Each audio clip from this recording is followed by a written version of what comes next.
தமிழகத்துக்கு நிதியும் நீதியும் கிடையாது. மத்திய அரசு மீது முதல்வர் ஸ்டாலின் காட்டம். இது குறித்து நமது கடையர் செய்தி பிரிவில் என்ன என்பதை பற்றி நாம் பார்ப்போம். தமிழகத்துக்கு நிதியும் கிடையாது, நீதியும் கிடையாது என வஞ்சிக்கும் மத்திய பாஜக அரசின் ஒவ்வொரு செயலையும் நம் மக்கள் பார்த்து கொண்டுதான் இருக்கிறார்கள் என்று முதல்வர் ஸ்டாலின் சாடியிருக்கிறார். இது தொடர்பாக முதல்வர் ஸ்டாலின் தனது எக்ஸ் பக்கத்தில் வெளியிட்டுள்ள பதிவில், மிக்ஜாம் புயல் மற்றும் வெள்ள பாதிப்புகளுக்கான நிவாரணமாக தமிழகம் கோரியது 37,907 கோடி ரூபாய் பாதிக்கப்பட்ட மக்களுக்கு உடனடியாக நிவாரணமாகவும் உள்கட்டமைப்புக்கு மறுசீரமைக்கவும் தமிழக அரசு மாநில பேரிடர் நிதியில் இருந்து இதுவரை செலவு செய்துள்ளது 2,477 கோடி ரூபாய். ஆனால் மத்திய பாஜக அரசு தற்போது அறிவித்திருப்பதோ வெறும் 276 கோடி ரூபாய். இதுவும் நாம் உச்சநீதிமன்றத்தை நாடிய பிறகே அறிவிக்கப்பட்டிருக்கிறது. தமிழகத்துக்கு நிதியும் கிடையாது, நீதியும் கிடையாது என வஞ்சிக்கும் மத்திய பாஜக அரசின் ஒவ்வொரு செயலையும் நம் மக்கள் பார்த்து கொண்டுதான் இருக்கிறார்கள் என்று முதல்வர் ஸ்டாலின் தெரிவித்திருக்கிறார்.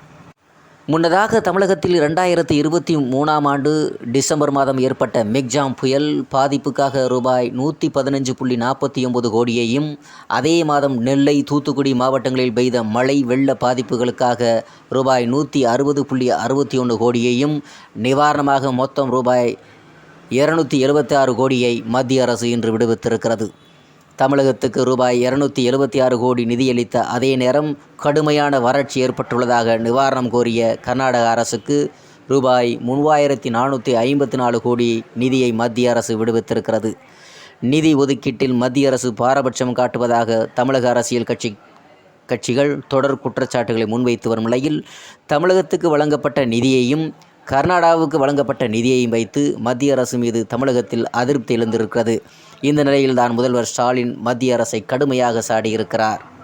மிக்ஜாம் புயல் பாதிப்புகளுக்காக தமிழகத்திற்கு ரூபாய் 285 கோடி நிவாரணம் வழங்க மத்திய அரசு ஒப்புதல் அளித்தது. அதேபோல தமிழகத்தில் 2023 டிசம்பரில் ஏற்பட்ட வெள்ள பாதிப்புகளுக்காக ரூபாய் 397 கோடி வழங்கவும் மத்திய அரசு ஒப்புதல் அளித்துள்ளது.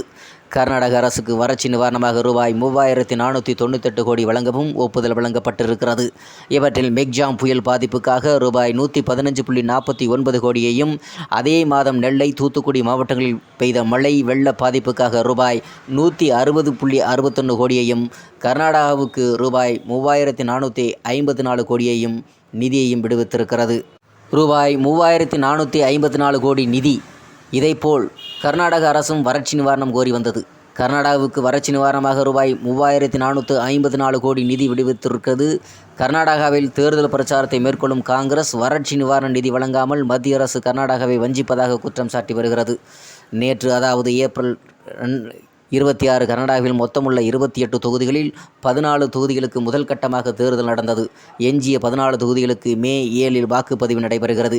இதனை முன்னிட்டு தேர்தல் பிரச்சாரம் செய்த ராகுல் காந்தி வறட்சி நிவாரண நிதி, GST நிதி பங்கீடு விவகாரங்களை முன்வைத்து பேசினார். பாஜக கர்நாடகாவுக்கு காலி சொம்பை தருவதாக கூறியிருக்கிறார்.